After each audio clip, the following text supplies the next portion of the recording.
Put my earpiece in. That's one thing we forgot. That's why I couldn't hear the director earlier.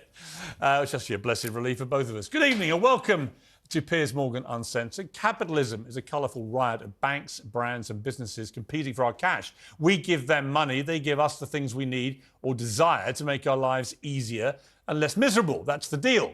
But there's a problem. They hate you. And they don't seem to care if you know it. At some unidentified point in recent history, companies lost interest in simply selling things and decided it was their duty to change the way that you and I think.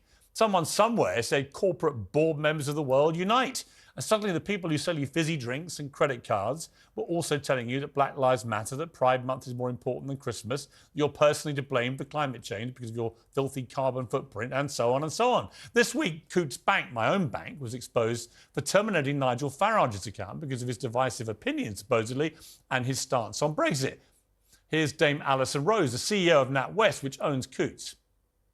The climate emergency is the biggest challenge that we're going to face. And as a bank and the leading bank in the UK, we have a real role to play. Clearly not enough money is going to female entrepreneurs and there are too many barriers in their way to helping them succeed. We have targets at our CEO-4 level right the way through the organisation to encourage all elements of diversity and inclusivity. Well, apart from including, it seems, Nigel Farage. So her politics were pretty clear. I actually happen to agree with some of her causes and views, but I also wonder what's that got to do with my bank? I disagree with Nigel Farage's opinions about many things, including Brexit, but I don't think he should be denied access to banking because of them. Does anybody? Well, Coutts has tonight grovelingly apologised to Nigel Farage and said NatWest will offer to find him alternative arrangements, but haven't offered him his account back at Coutts. The Treasury says it'll toughen up its rules to make sure this never happens again, but the reputational damage once again is done. It seems Orwellian that it ever happened in the first place. And when it comes to corporate wokery, this is just the tip of the iceberg. Ben & Jerry's, which sells ice cream in America, blamed the United States for the war in Ukraine. Earlier this month, it called for indigenous lands to be returned to indigenous people, before it emerged that its own HQ was built on land owned by, you guessed it, indigenous people. What's the lesson there, other than all this wokery tends to be based on hypocrisy? Well, maybe it's just stick to selling ice cream. Huh? Try that old trick. Bud Light must be wishing they'd stuck to selling beer. The drink of choice for millions of sports-loving working-class Americans, teamed up with trans influencer Dylan Mulvaney, who was a man till last year and now spends most of her time mocking women. America's favourite beer company decided that she would be the perfect person to sell their beer and absolutely tanked their business because most of their consumers went, "What are you doing?"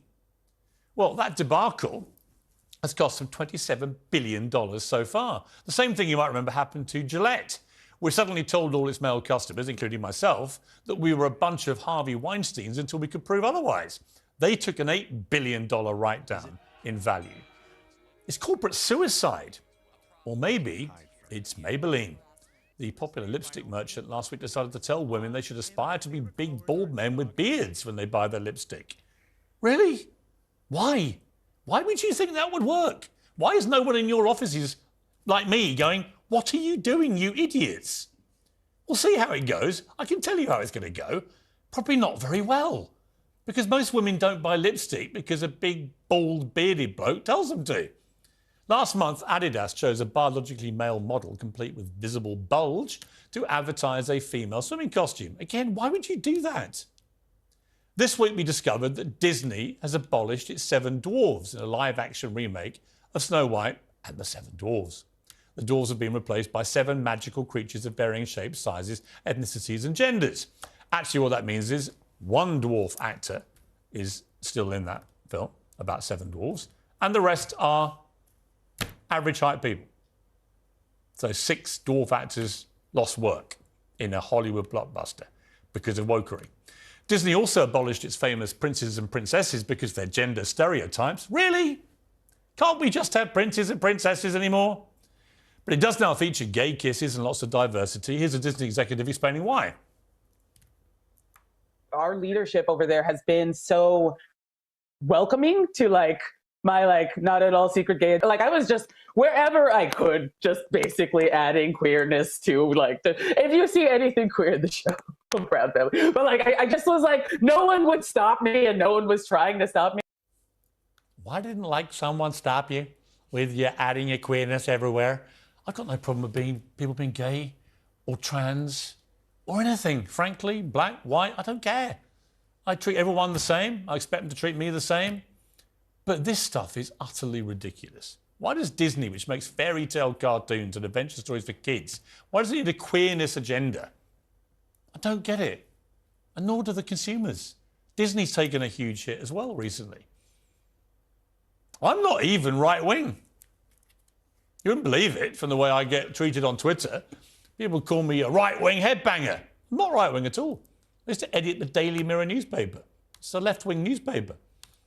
I think I'm sort of around the centre somewhere, really. Maybe slightly to the left. Although over the years, the left have got so nuts, I find myself sliding maybe slightly to the right. Maybe. Because the left has lost its mind. This woke stuff is insane. And everyone's getting sick and tired of it. Not least sick and tired of woke companies telling us every day that we're evil until we can prove otherwise. I just want to buy an ice cream. I love ice cream. Without dismantling the patriarchy, whatever that is.